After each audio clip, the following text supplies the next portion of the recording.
सबको खुश आमदीद कहते हैं। और आज यहाँ पर बैराज दरिया पे हम खड़े हुए और यहाँ पर एक नया मंजर आपको दिखाएंगे, आपने पहले कभी नहीं देखा होगा। माशाल्लाह माशाल्लाह बहुत खूब। ये मंजर तो मैंने पहले कभी नहीं देखा, ये आप देख सकते हैं। पता नहीं ये क्या चक्कर है।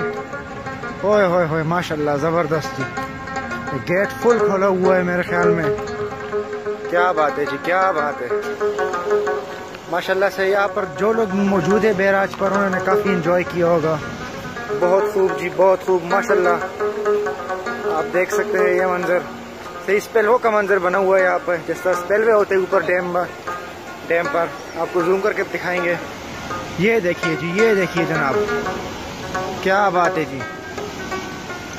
आप देख सकते हैं ये मंजर सही स्पेलवे का मंजर बना हुआ है यहाँ पर, जिस तरह स्पेलवे होते हैं ऊपर डैम पर। आपको जूम करके दिखाएंगे।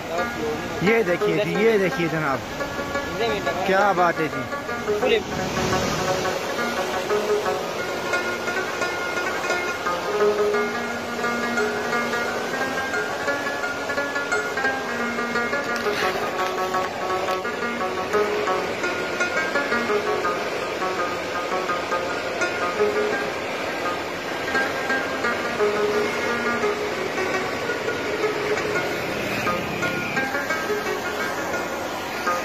जैसा कि नाज़रीन आप देख सकते हैं ये खूबसूरत मंजर यहाँ पर।